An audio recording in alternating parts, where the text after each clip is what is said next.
Hello and welcome to my craft room. Today it's time to get started on my Viviana Molinares inspired project. I have been itching to get going on this. I've got all of my bits and pieces ready. If you've been following along, if you saw the previous video, I already have made a Viviana playlist which I'll link in the description box, and that if you haven't seen the first video where I had a good look at all of the examples of Viviana's work that she sent me, and talked about what I'm planning to do, what supplies I'm going to use, and also showed you the drawings for the templates which I've created so that you can follow along with me in this project if you're not so confident with your drawing skills. The templates are nearly all done now. There's one more to come, the Lobster one, which Tom is working on for me. So I kind of did the initial drawings and then he does his magic with them, puts them in Inkscape and makes them all easy to print out at different sizes and all tidied up and beautiful.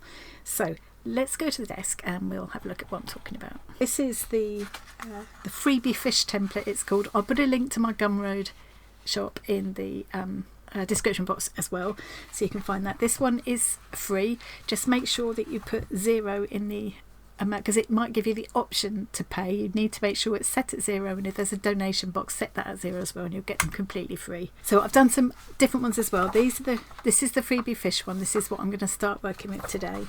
I've also created one for Octopus, Seahorse and Lobster, and those there's a small charge for those. You can get them free if you're a channel member. You'll have a discount code, but otherwise there's a small charge of £2 for those. If you've already paid for that template, when we add in the Lobster or any subsequent ones to this collection, you will get them automatically free. Gumroad will send you an email and let you know that they're now available, and they'll just be added to your little Gumroad library. Or you can go into your Gumroad account at any time and just download them. So if you've already paid, don't feel like you have to pay again. You'll get them. Any that we subsequently add to this Underwater World collection of templates, you'll get anyway. I just wanted to first of all explain about these, because obviously a lot of our viewers are American and your sizing is different from ours. So you'll hear me talk about A3 and A4 in terms of these templates. I have put on Gumroad, I've put an explanation of this, but I don't think I covered it in the actual video last time. So to explain what I mean by that, so I think I'm just going to crack on and craft, but there are always things I know I waffle, but this isn't really waffle, it's essential. So this is an example of an A3 pad. It's based on some kind of, I don't know if it's a golden ratio or if that is something else, but it's Tom explained to me A0 is actually, it's still these kind of proportions, but it's 1 metre square in area, and then it's all based on a square root of 2, a formula, and it creates this this kind of format whereby this is A3, half of that is A4, so a normal kind of, what I call a normal sheet of copy paper you'd have in your printer, is A4. Half that again would be A5, and half that, kind of almost postcard size, would be A6, and it's a pleasing proportion, you know. And you also see A7, and I think it goes right down to A8 and A9. I've got some A2 sketch pads, a couple, which are twice this size, and it also goes to A1 and A0. So that's what I'm talking about when I say A3 and A4. The nearest American equivalent to A4, which is this sheet of paper, is an A4 sheet of paper to me. The nearest to that for you guys would be letter paper. Now these templates it's not like you're making a garment where the measurements have got to be exact. So I would say you can just substitute your letter paper for A4 and there won't be a problem with it. When you are printing out though, make sure whatever you have to do, every printer is different, so I can't just show you because mine will be different to yours, otherwise I'd show you it on screen. But basically with me, when I go to print this page, I have to go into extra settings and I have to make sure it's printing at actual size. Sometimes it will say 100%. Sometimes the printer will automatically print at 80% because it's trying to allow for margins. I would say make sure your printer's set to actual size. the worst that can happen is it will print out a bit bigger or smaller or something, and as I say, with templates like this, it doesn't really matter. It's not like we're making a garment or something. We have put a scale check though, if you just, you know, so that you can see if you are printing it out the same size as mine. So this square should measure 2 centimetres. Let's check. And yes, mine measures 2 centimetres. And that's also a good way to make sure, if you're printing a template that's actually spread over 2 pages, that you've printed both pages at the same size, because it is possible to print one at 80% and one at 100% and then wonder why they don't marry up. So that's the technical stuff pretty much out of the way. So with each one, what we've done is, when you download your file from Gumroad, you'll get 2 files. You'll see one that says A3 and one that says A4. In the A4 one, you'll get 3 sheets. So this is designed to print on A4 or letter size paper. So most people's home printers are going to be A4 or letter size. Most people haven't got great big A3 size printers. A3, the nearest for you guys, apparently is called ledger paper or tabloid paper, would be the nearest. The files that are labelled, that are titled A4, when you print out the A4 template, this is what you'll get. I know this one says A3 at the top, but I'll explain that in a second. So this one just prints out all of the images on one A4 sheet. So the fish are quite small, but you might want some small ones, you know. If you want to print them bigger so they would fill an A3 page, but you haven't got access to an A3 size printer, I mean, you could, if you want to do that, you could always go to your local print shop and get it printed. They've usually got these big size printers. But what Tom has cleverly done is make it so that these will overlap. So if I just get my big scissors and just cut off, because there's, you know, most printers will end up giving you a margin whether you want it or not. So I just cut that off of one of the pieces. I can now overlap this. Here we go. Like that. And tape them together to create my template. So this is now printed kind of full A3 size. It's not actually filling the whole sheet, in fact, but it's a lot bigger. They're a lot bigger than these. When you download the fish template or any of the others, you'll also see that one of the files is called A3. I haven't got that printed out here because I don't have an A3 size printer. But if you get that one printed or take it to your local print shop, that will print out a full A3 size, or whatever your nearest equivalent is. So it'll actually come up a little bit bigger than this, because it's able, you know, with this Tom had to shrink it down a little bit to allow for that overlap. But yeah, if you can print it all in one, if you take it to a print shop or you've got access to an A3 size printer, you can print it all in one and your template will come up even bigger. And you won't have to do the taping it together bit, but for most of us, we're printing on our home printers, this is the easier option. So let me just show you the others as well. We've got Octopus. So again, I just downloaded the A4 size file. Don't be misled by the fact that it says A3 there. So for this one, I just again downloaded the A4 Octopus file, and within that you've got these 3 sheets. So you can choose just to print this one, or you can print all 3 as I have, or you can just print these 2. That's, you know, that'll all be in your printer options. So you might just want a fairly small octopus and you can just print this out. Or if you want it larger, again, let's cut this edge off.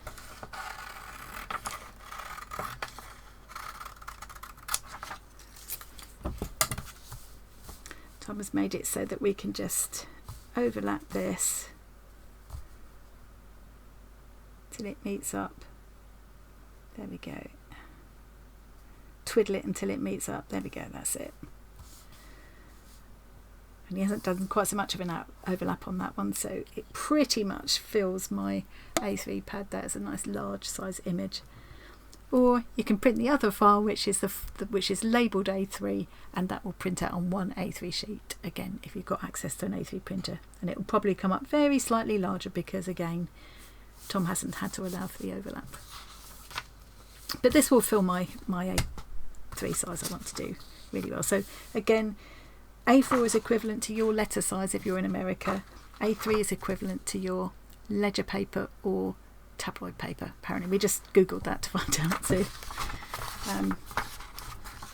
And the last one I've got to show you at the moment is the Seahorse. So there he is, printed at A4 size. Now if you did want a smaller one, there's no reason why you couldn't, when you go to print it, tell your printer to, you might have to go into, like I do, extra settings, but you can tell it to print at 50% or 80% and shrink it down if you want to. And here again, I'd cut one of those edges off to make it easier, and just overlap it to make the full size. It might be quite fun to do really full size Seahorse. So those two, you get all of those options with each of the templates.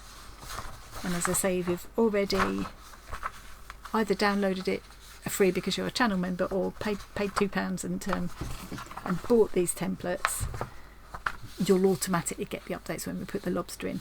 It was going to just be the Lobster, but I'm now quite thinking there are a couple of other ideas I've got I might like to add in, so those might get added in later. If they do, you'll get them automatically at no extra charge. So yeah, my idea is to do my piece of stitchery, my Viviana inspired stitchery, in a kind of book format. I've cut two pieces of, or torn rather, two pieces of calico as the basis of my pages already. In fact, it doesn't really need to be plain calico. This could just be a piece of old pillowcase or something, to be honest. It's because I'm going to be covering all of this background. But I mean, I've got this handy, so I'm going to go with this. But you know, yeah, I could be using anything here. Something that's kind of firm enough to stitch onto, I guess. But I've just got two pages prepped ready. So these are both folded so that in half, so that when they're folded, they're A3 size ish. And then the idea is that in fact they'll be, I'm going to put them together. The book is going to be constructed similarly to this one. I explained this in the last video, so I won't go into it now. But you can see that each of the pages is folded over and connected here. I'll probably connect this one with rings, so that I'll make eyelets here and connect it with rings. Probably I might change my mind about that as I go along. So I'll have maybe my octopus here or whatever, some fishies, and I'll turn it over, and that page will go into that page. And if I open up the rings, I can look at both of these. I can stretch it out so that both of these pages, I'm going to come out on the camera a minute. Yeah, I can spread it out so that I can look at both of these pages all in one go, and then fold them back, and then I can look at both of these pages all in one go, and then I can open this one up, and I could even be looking at 3 pages all in one go. Can you see? So it will be like a continuing seascape, but it will all fold up into one A3 size book. That, you know, because it's fabric, I could even then fold back again and make a cover, so it all becomes this size, A4 size. So yeah, I hope that kind of makes sense. So I've got 2 things I want to do today. Firstly, I want to start building a background on this, at least this half of this page.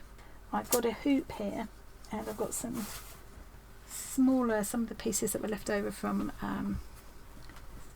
tearing those bits for the pages. I'm hoping I know that hoop's a bit too big for the, but I want the length, and I want to use up this fabric, so I'm hoping I can use this fabric on this hoop, and I can start making I'm going to start with a fish. So here's the fish that Viviana sent me, which is absolutely beautiful. I did show it last time. So I'm going to look at this and look at some of the photos of fish that Viviana's got, and I look at how she creates how she transfers the shape and everything, and just get started on my fish. I've got my Bazaar scraps by my side, and I've got a basket full of beads and things here as well to work with. So yeah, I'm ready to go. So let's look at the background first. I'm just going to stop filming a minute now while I just grab some of my Bazaar. I'm going to use Bazaar scraps for most of this project. I'll link to Bazaar in the description as well. Okay, I've dug out a few bits. I've got this bag here. I think this must have been a blue bundle in here, so I'm going to look at some of these pieces for my background. I think it doesn't all have to be blue though. We'll have a quick look at Viviana's backgrounds again in a minute, just very brief look, because I did show them properly last time. She does use obviously a lot of blues and greens in the background of her underwater scenes, but she also pops in other colours and things, which looks really beautiful. For my actual fish, I think I'm going to go kind of the pink and orange route, and I've got some beautiful pieces in here that I think will work really well for the beginnings of my fish. I love these. I just so love working with these scrap packs. It's such a lovely way to use. It's such a lovely way to use these kind of pieces too. I love that they all come in these sari bags too, recycled sari bags. And then I also just recently, they sent me these, one of their new cantha scraps. They were cotton cantha scraps, and they were the silk cantha scraps. And I just thought, I reckon some of these could look beautiful, as there's a technique that I could see Viviana had used in one of her fish's tails, where she kind of stitched it down and manipulated the fabric so that both sides of the fabric showed, and you got this lovely effect in the tail. I want to try and do something like that, because I think it'd be such a nice way to show off these double-sided cantha stitched pieces. So I've got that handy as well, but I mean, I got loads more to draw from too. And I've got some lovely pieces sent to me by Fee just recently as well, and I think some of those might come in if I can bear to cut into them. The thing with with the Bazaar scraps, they're reclaimed, rescued scraps anyway, so you kind of you don't feel bad cutting into them. So let's just go mad and just drop all these onto the thing a minute. I'm going to quickly just go into have a look at a couple of Viviana's backgrounds, so you can see the kind of thing I'm talking about there, where there is a lot of that lovely bluey green, but there's also lots of other coloured scraps just in the background there, and lots of different colours and things used for those kind of seaweedy bits as well, and the rocks, and you know. So yes, definitely I can just, and you know, she doesn't, some of them are cut into quite kind of almost squared, quite angular shapes, you know, and it's not really clear what they are, what they're meant to be. It just adds to all of that movement and interest in the background. Look at the vibrant colours in that. Beautiful. And then of course we'll layer up with, we'll collage on. It's like, it's a textile collage, isn't it, really? There's, you can see how she layers different kind of sheer and light weight fabrics over one another, and then suddenly, you know, there's always these pieces of lace and things in to give different effects. And can you see this one? This is where she's laid the pieces out, but she's not really done any, or not much of the stitching yet. So if you look at that round shape in the middle there, which I'm assuming is the sun or the moon coming through the water, that's what I see it as. Here you can see she's added lots and lots, will it let me, yeah, of tiny sequins scattering from that beautiful golden disc, scattering down through the water. The light coming through the water, so beautiful, that effect. It's brilliant. While we're here, let's have a look at the fish as well. I love the way she creates these kind of the effect of coral and sea urchins and things under the water. And here's some of the fish. So this fish, the tail on this fish, is what I'm talking about, that I think I can use that cantha stitched fabric for. So it looks like she's taken, I've got to have a closer look now. Let's see if we can scroll in a bit. There we go. So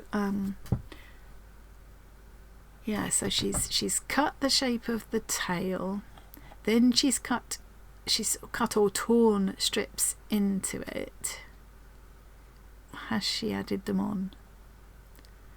It looks like it's multi-layered. She's done several layers. I can see, I think, 2 or 3 layers of that tail.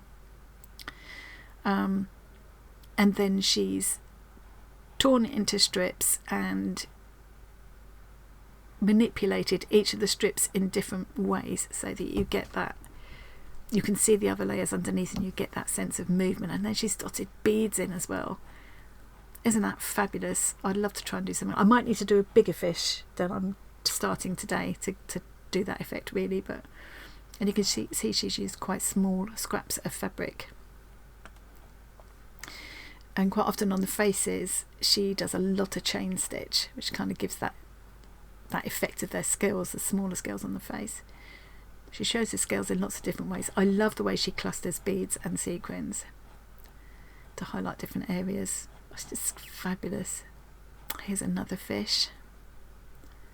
Again, lots of chain stitching on the face, different scraps on the body, sequins, lines of stitching emphasising the form of the fish.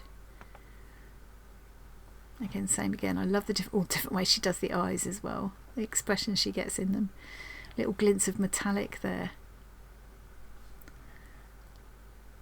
Love that.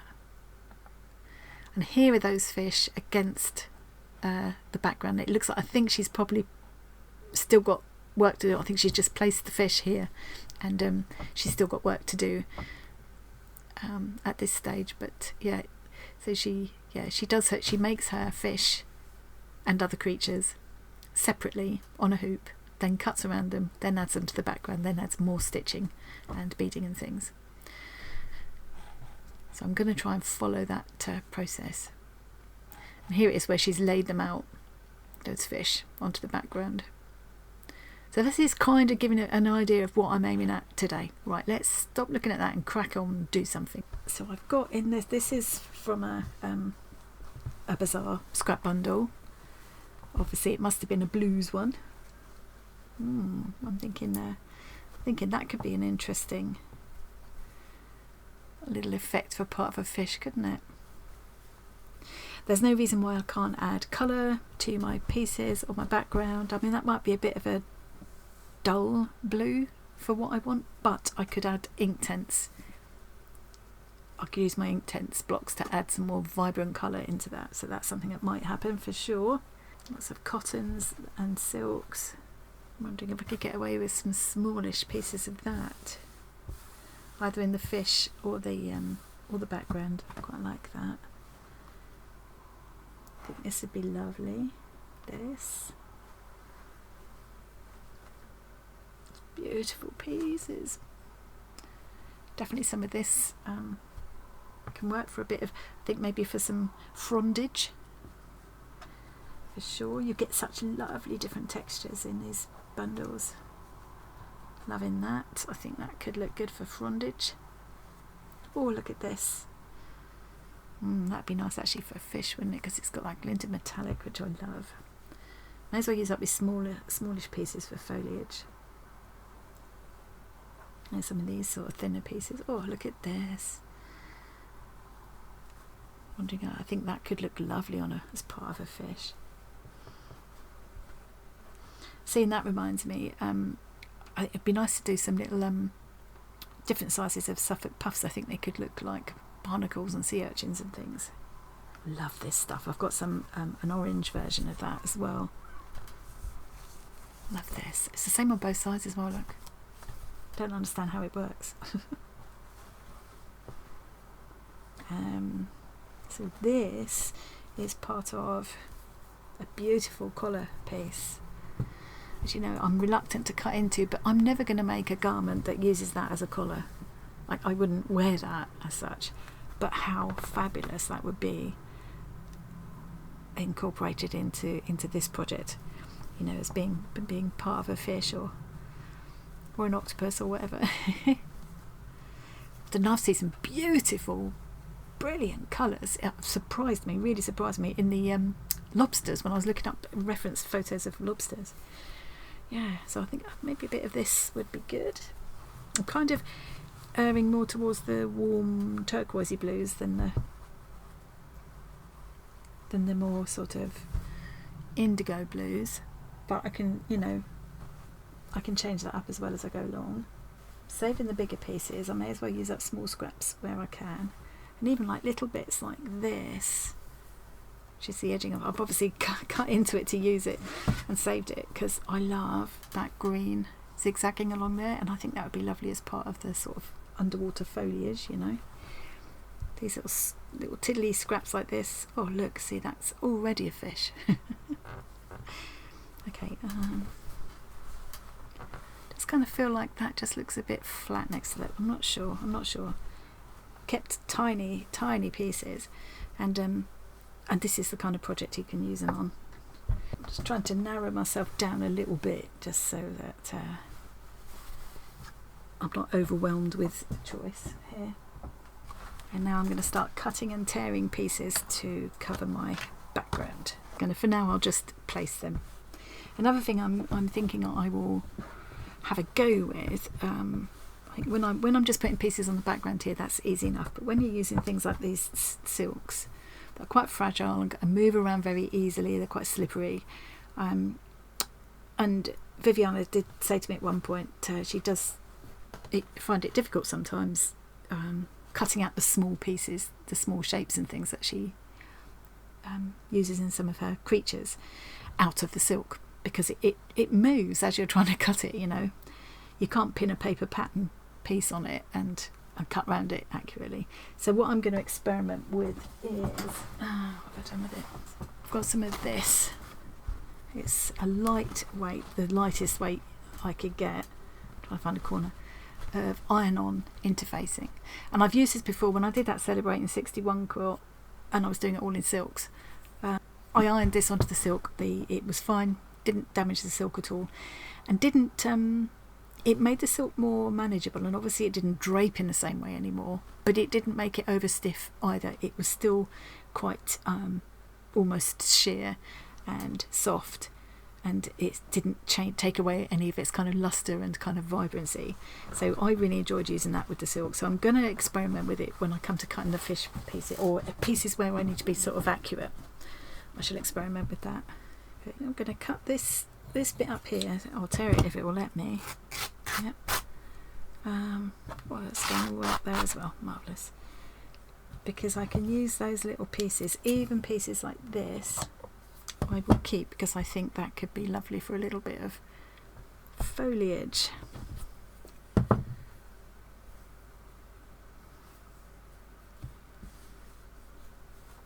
Where I've got bits, this is one of the things you will get in a scrap pack, because these are rescued fabrics.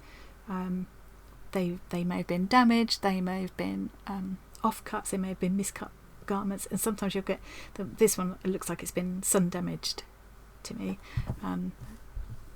but I'm not going to worry about that. I can still use it because it can go over another piece and let the other colour come through, and I think that looks lovely. I might even tear a couple of other pieces just because it looks nice.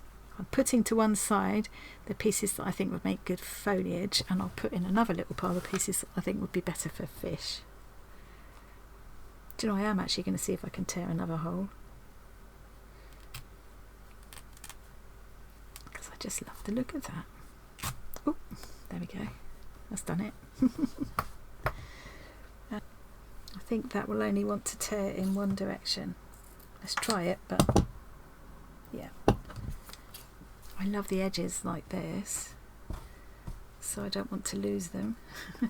Braidy bits like that as well, keep all them on. I think I'll maybe just cut this in half up here, or half-ish. Oh look. Oh, that's making me think jellyfish later. Let's have that along that edge, that'd be quite nice. And I might keep some of it for the other half, the opposite side of this page, so that I can carry the colours across. Got plenty more of that at the moment though. Okay. And yeah, this piece could just wrap around and end up going over to there, so I might just think that.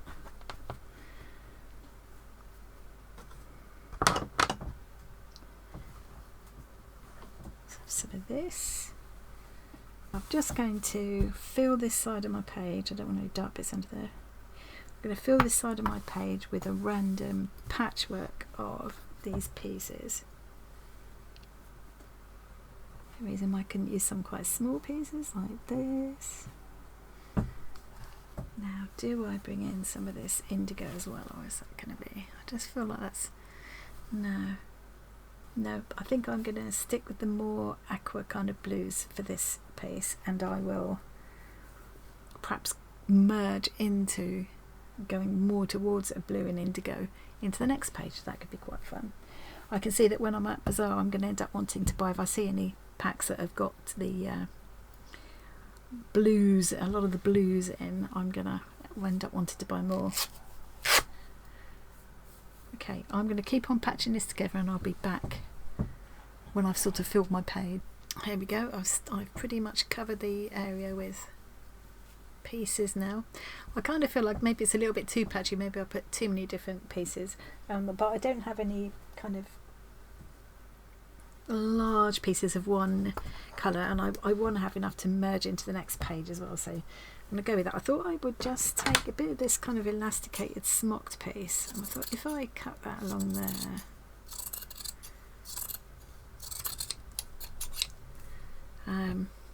it would make an interesting little, which way around? That way around.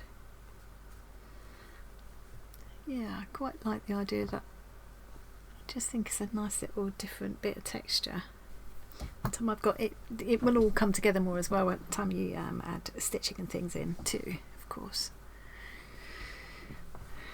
And my creatures, so this will just become a background. I also thought some of this, which I love so much, I thought I could cut a little piece of this to be like rocks at the bottom, sort of.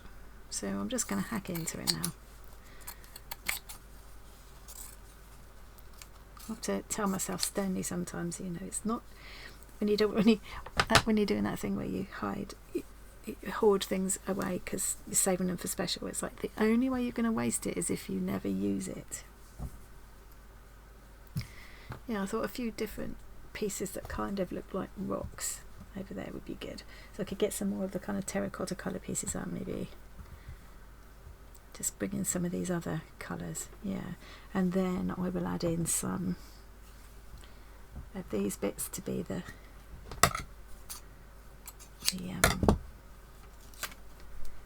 kind of seaweedy bits. Let's tear that down there, if it will. Yeah. Oh, I like where that's ruched up by accident. That could be coming out from behind the rock, couldn't it? Yeah, so some of these will come up here, have them along here. I'll have to carry on. I need to keep reminding myself that I've got to carry it on into the next page as well. Viviana also uses quite a lot of recycled sari ribbon, and I have got a ball of that in different colours, so I will use some of that as well. Maybe some of these longer pieces of this bias cut stuff I could colour. I feel like I want to add some colour with it. It's just a bit dead, this blue, next to the others. But even this tiny wisp that could go in. One of the ideas I've got as well is to bring in some references to pollution of the oceans, you know.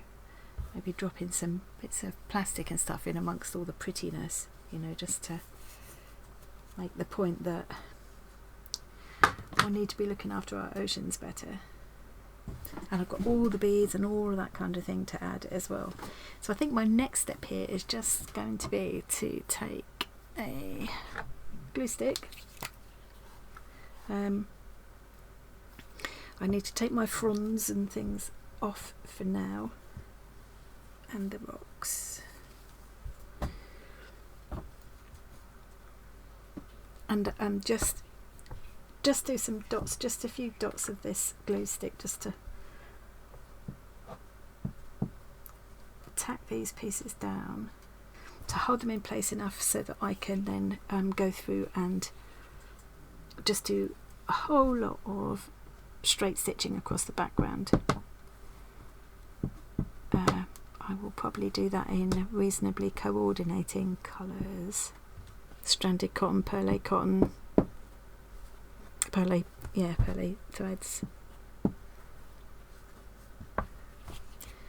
Do I want that to come over there or on the other way around?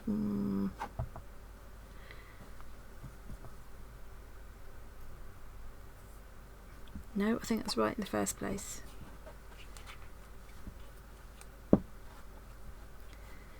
Yeah, this will just hold it enough for me to tack them into place. Keep these fabrics under control till I get them tacked down. It doesn't get it doesn't make your needle sticky stitching through this. So I first started doing this when I saw Christine of Create and Craft with Christine using it. She does that all the time, and yeah, it's just so convenient. easy to do. Just put a couple of bits there. And you can always it's easy to keep a glue stick in your bag, isn't it? That's something I'm taking along with me to the it's in my kit to take to the Bazaar event, because it's just so useful. It's much easier than having pins and things. Let's just pick that up and see if anything drops off. No, we're okay. So that is the basis of my background. I'm going to get all these pieces kind of just tacked on for now. The great thing about this way of constructing the book is that I can now, I need to make sure I open that out. Oh, I did miss a piece, look. Just tap that onto that other page. Yeah, I can now open this out and stitch away on here. I'll make a terrible mess on the back. Won't matter because it won't usually be seen, because the whole thing will be folded. All of the stitching will be folded to the inside. So yeah, I will tack all of these on, and then I'll enjoy doing some more decorative stitching over the top, and I'll come back and do that with you. I'll go away and do the tacking part now.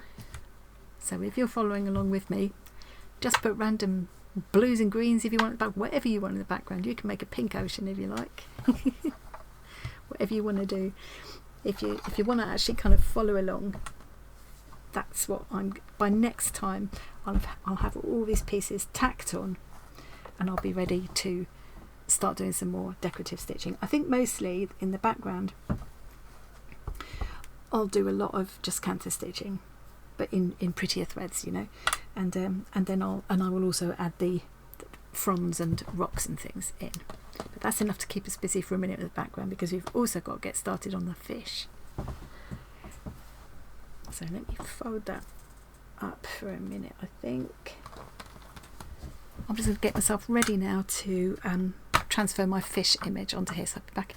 Right, here we go. I'm all ready. I've just put a little bit of tape there and there to hold my template together, and I've decided I'm going to do this fish this time. Just start off with a little small one. Let's start easy, and that will fit nicely in that hoop, so I can use this sort of strip of fabric that's left over there.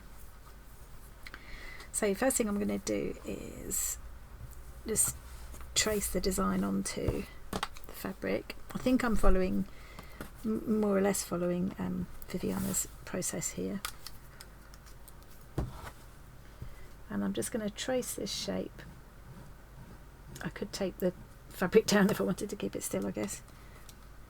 I'm just going to trace this shape onto the fabric. I'm using a heat erasable pen. Don't think it would matter too much because I think it's going to be so covered in stitching and fabric in the end, but I thought, well, let's just be on the safe side. Probably don't really need to draw these lines in because they're just for guidance. I'm going to cover them up with a bit of fabric anyway, but if you're not into stitching, or if you just want a change from stitching, you could definitely use these templates to do more arty things. They would be lovely as a base for collages, just to doodle into all the shapes. I'd love to doodle into all the different octopus tentacles. Oh, funny thing, Viviana told me that when she first drew her octopus, she knew something looked a bit wrong. She couldn't work out what it was, and she realised he had 9 legs. And the weird thing about that was that I did exactly the same thing, but I'd done one too few legs, so mine only had 7 legs. Isn't that funny? I could see something was wrong. I couldn't work out what it was for a minute. Okay, so there's my fish drawn onto there, easy peasy. And I'm also going to draw it onto a piece of tracing paper.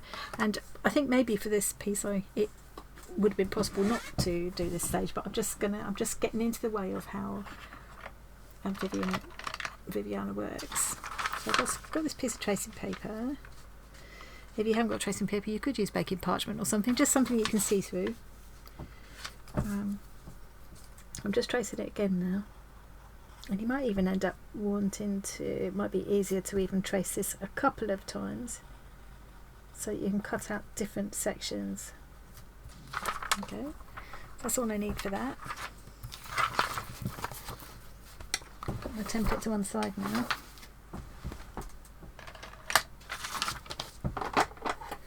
And then what I can do is cut these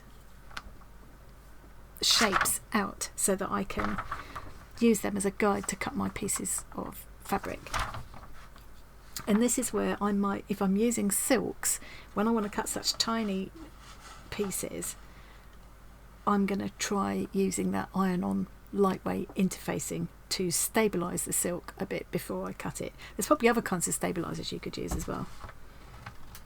So let's just cut this piece. I'm just going to cut all of these separate pieces out, and I'm going to see if I can just cut these pieces out the middle.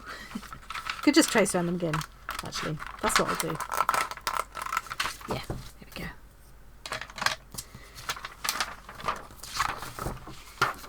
So now I'm just going to cut these sections out, and then I'm going to choose my fabrics that I'm going to use for the fish out of my orange and pink Bazaar pack. Let me just quickly show you that, it's so gorgeous. I mean, just this. That'd be lovely as part of a fish, wouldn't it?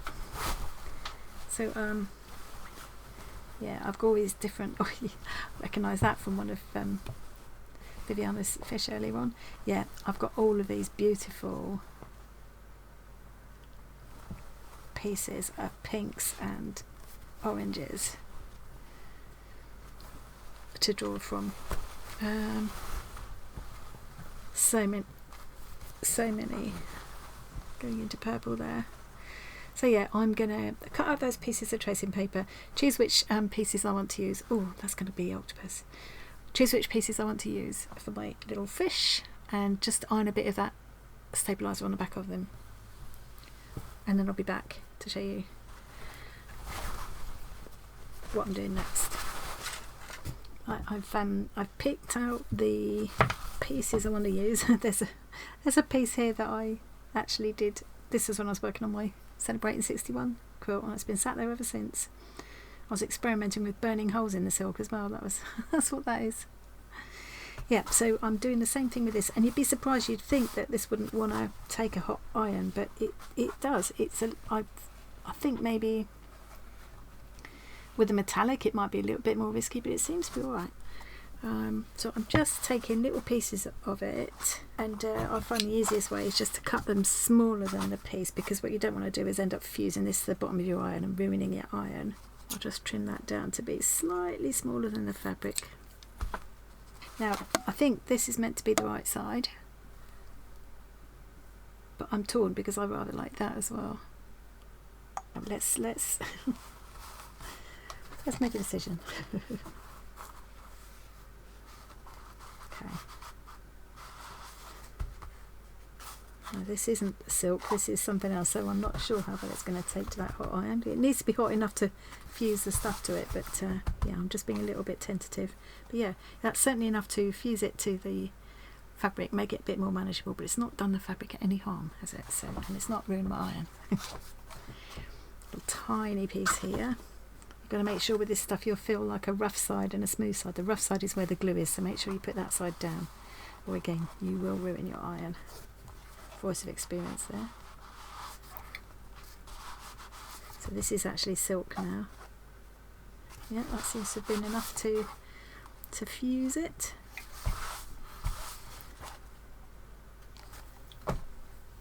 So yeah, I'm gonna go through now and just apply these the interfacing, the stabiliser, whatever you want to call it, to the back of each of these pieces, and then I can start transferring my template. Okay, I'll be back when I'm ready to start cutting my pieces. Here we go, I've got my piece in the hoop now. I don't know how well this will work with it not going all the way around, but I think it'll be enough for this little piece. So I've put my interface, my iron-on interfacing on the back of all of these pieces. And now you can see that my tracing paper template, I need to make sure I cut the pieces, I flip them over to cut the pieces out. Probably don't really need the eye because I can sort of make that up as I go along. I'll do it with sequins and things. And that is that way around. Cut that a bit strangely, but it doesn't matter. So now, say I wanted to make, let me show you the pieces first that I've put the interfacing on. So I've got this piece, I've included some of that and some of this because I think some of that gold stripe through there could look really cute on the fish. And what I don't use for this fish, I'll just keep this and I'll use it for other fish. And then there's this one, this, and this. I think they all go together nicely. That one has wrinkled up a bit with the heat that I needed to apply the iron-on interfacing, but I think for this purpose it's not gonna matter anyway. So I just need to decide now which bits I'm going to use for which parts of the fish. And you can see that what Viviana does is use quite small little scraps, so she won't necessarily make all of the tail out of one piece of fabric. She might use a couple of different pieces.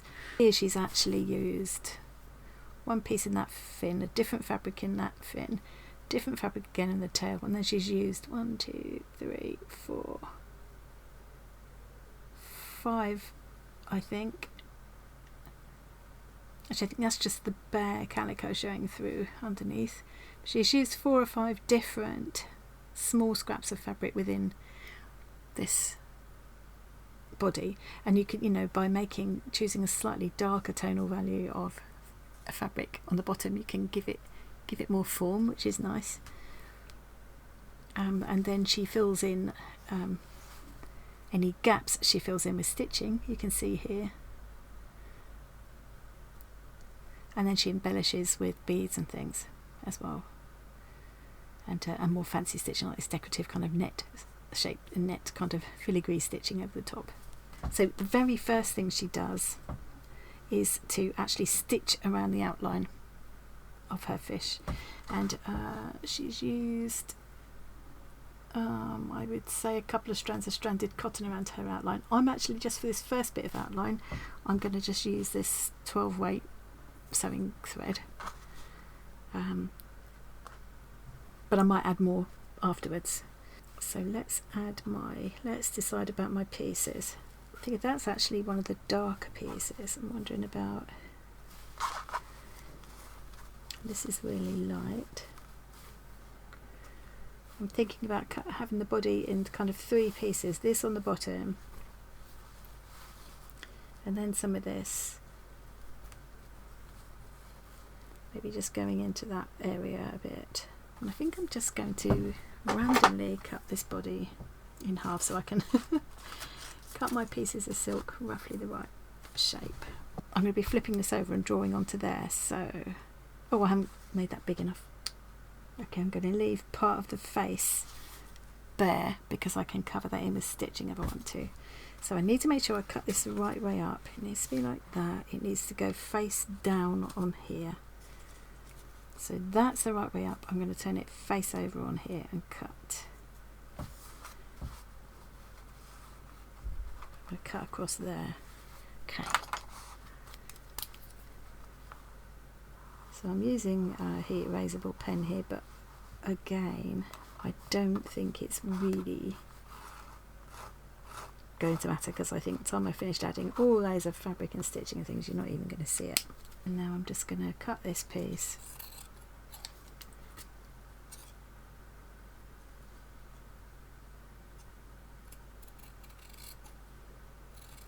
Around those lines, and because I've got that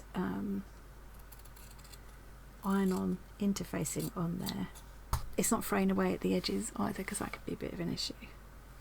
So that should now fit if I go, there we go. And you can see, although it's got the interfacing on, wait, let's do, looking at this piece, it's still soft and pleatable and easy to stitch into. It doesn't drape the way, so if you look at this one, you can see it's quite soft and drapey. Where I've applied the interfacing, obviously it stiffens it up a bit, but just a little bit. It's still soft enough to work with, and it still has that kind of depth to it. I don't think it takes away from its kind of lustrous quality that silk has. So that's where that bit will go. I'm not going to be stitching these on yet because I need to stitch my outline first, but I just want to explain what I'm going to be doing. So now I'm sort of thinking, I wonder if I prefer that for the top of the fish, or do I prefer, I think that's more interesting. Okay, we're going to go with that. So that's this part of the fish. I'm going to turn this piece over, and I want to get in some of that metal glimmer there. I'll save a lot of the stripe to go, because some of those fish have like that stripe down the middle, don't they? So that's the right way up, so I need to turn this over and do it that way. Draw on there. Oh, I just cut that, cut out exactly on the line. Well, you know, I'm not going to be that fussy, but I mean, I don't need to leave a seam allowance or anything like that. I think with all of these, you know, they're natural creatures. They're not going to be, but I don't need to be precise because nature isn't precise. Okay. So I'll cut that bit off there where I've not got any fabric. I've sort of missed a bit there, but not going to worry about that too much. Trim it down a bit and make my shape fit a bit better. There we go. That'll do. I've not exactly followed my outline, but that won't matter because, like Viviana does, I can fill in the gaps with stitches as well. Now, in this one and lots of other ones that I've seen that Viviana's done, she's filled in all of the face with chain stitching. So I think I'm going to try that with some lovely variegated thread. So those have gone there like that. Then I've got the fin at the top, the dorsal fin, I think that's called, isn't it? So I could carry on and do that in more of this, but I want more of a contrast, of course. Got me fancy schmancy. So I could use more of that red. I could use some of this. What does this look like? Again, turning it, flipping it over to go on the wrong side. You probably could get away with just holding the pieces together and cutting it, but and you could even, if you think you're going to do a lot of them, it would be worth transferring the shapes to a card so that you could easily draw around and make this stage a little bit easier. I think I'll keep these pieces because I'm sure I will make another little fish this shape. And now I've got these bits at the edges here where I took the backing off. This was backed, this piece, with this, and I've kept it because I just love the look of that. That is definitely going to be added in somewhere. And just this strip along here where this was attached, I will tear that off and that will become some sort of underwater vegetation. But, I can see from looking at Viviana's work, she sometimes even includes tiny scraps like this get trapped in with the fish and other creatures. So yeah, nothing needs to get thrown away, that's for sure. Again, doesn't exactly fit. The bow's fine, it's fine, that'll do, that'll work. Fill in the rest with stitches. So you can see it's coming together now. I'm wondering if whether to bring in a bit more of this gold on the bottom or in the tail. Oh yeah, I could do it in the tail. Have I got enough there to cut the tail from? Yes, I have. So I'm getting lazy now and not drawing around it. So I'm going to see if I can just hold them together and cut it like this. What I really need to get is a pair of small, sharp scissors. All my small scissors aren't that sharp, so I end up using chunky great things like these. because you really do need them. If you want to cut this sort of thing accurately, you really do need a sharp pair of scissors. And this is where if you didn't have the interfacing on the back, it can mess you about. You know, it moves about a lot while you're trying to work with it. But with that on the back, it's still nice and soft. It's still easy to stitch through, but it's easy to manage when you're cutting, and it's not fraying out all over the place. Oh, this time I've managed to cut it the wrong way around, haven't I? Look what I've done. Oh, that's annoying. But do you know what? I think I might just leave it at that, because this is heat erasable. I love that tail so much, I'm just going to leave it like that. So now I've got this one last fin to do. I kind of feel like I want that flowery bit to be in the body of a fish somewhere, so I'm not going to use that. Already used that one. I think it's going to be a little piece of this pinky colour. Pinky, I say pink, it's not pink. It's more of a pinkish red. Okay, so let's get it the right way around this time. So that is the right way around. This time I'm going to remember to flip it. I've still got that little fin to do as well. I haven't done that, have I? Where's that? That's that one. I like the idea of that little extra fin being in a goldy colour as well, the lighter colour. Use up this tiny little scrappet. The really, really teeny bits like this will go in my orts, so nothing will get wasted.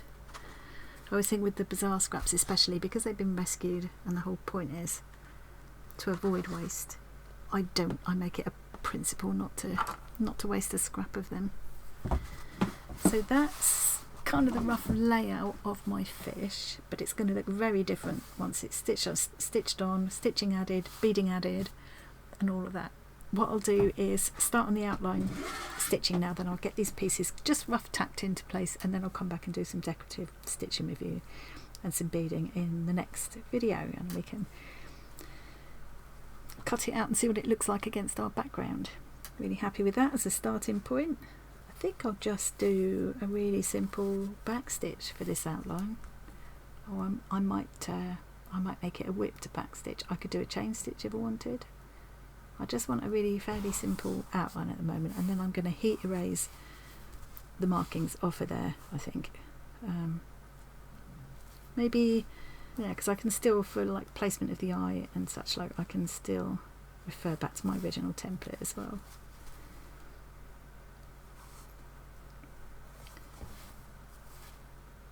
I think if I wasn't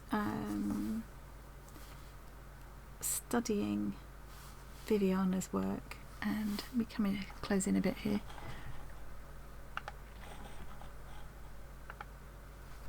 I think if I wasn't making a point of studying Viviana's work and learning and being inspired by her, I probably wouldn't have thought of putting this in a hoop at this stage. But actually, now I've thought about it, I love the idea that you can work on each individual element separately in a hoop. So it's, because some stitches, although I think with back stitch I'll probably find it easier just in my hand. You can see my back stitch isn't great there, but I don't think it's going to matter. But with some stitches it's a definite advantage to have the hoop, and what I will do is put it in a table clamp thing. I'll do that before I do the stitching with you. In the next video I'll put it in a table clamp so that I can film it more easily, and then I'll have both hands free as well to form the stitches, which does help. So yeah, I'm going to work around this outline just in a back stitch. What I may do just to neaten it up if I feel I want to is just whip the back stitch. So to do that, for anybody that doesn't know, if I just bring my back stitch to an end there a minute, I'm going to put the wrong end of the needle, the eye of the needle, back through from right to left, back through the stitch I've already made, not into the fabric at all, just under the stitch. So I'm just kind of wrapping the stitch in another thickness of thread, and you'll see that kind of defines and smooths out the line, so I might decide it's a fun thing to do for this. I do quite like that. Yeah, I think that's what I will do. Doesn't take very long. I just think, especially because my back stitch isn't the best, it just kind of just smooths out the the wobbles. But you know, you do whatever you like. You could just be doing this in a stranded cotton, you could be doing it in a chain stitch, something much bolder. I think a lot of it will end up not really showing much at all anyway, you know. Yeah, I think that's a better, smoother line for me. So I will go and do that all the way around. Then I'll take my pieces and again use a little bit of Pritt stick. And again, if I was trying to apply Pritt stick to a bit of this, it would just be all over the place. But with this stabiliser on the back, or this iron-on interfacing on the back, sorry about my neighbour's dog if you can hear it. It makes it easy, just put a little dab of glue on and then I can stick it on there. I'll have to work out what order everything, that's it goes there. And I'll just rough tack those on. Viviana has said that she doesn't worry about removing tacking stitches and things, she just leaves them there, likes the look of them, and I feel exactly the same. I always do that as well. I like the look of working stitches, but you know, each to his or her own. So yeah, I'm going to leave it there for now. I think that's enough for us all to be getting on with. I would say pick one of the templates or draw your own. That's kind of quite a small, simple thing to start off with, so we can get our heads around the method, and then we can get more ambitious with the next creature. So yeah, that and getting the background ready. Oh, I hope you enjoyed that, making a bit of a start on the Viviana project. I've been looking forward to this for ages. I've been literally dreaming it. So yeah, it's really nice to get started. So I hope some of you are getting started with me. It always makes me so happy when people follow along and share pictures of what they're doing, and I know Viviana would love to see pieces inspired by her work. She's such a talented lady, and she does, in case anybody's wondering, she doesn't have any kind of social media things. I would of course link to her. If she had a YouTube or Instagram or something to link to, I would of course share that, but it was the same with Maggie Norris. People have asked a few times, has she got, is there someone we can see her work? She doesn't do that and doesn't want to do that at the moment. So, but she does share a lot of her work in our Facebook group. So if you haven't already, join the Arty Farty Annie group on Facebook. Links in the link tree. Thanks very much for joining me. Thank you again to Viviana for letting me share your beautiful work. You're an absolute inspiration, and I'm really, really going to get into this project. Okay, I gotta go. I'll see you again really soon. Bye.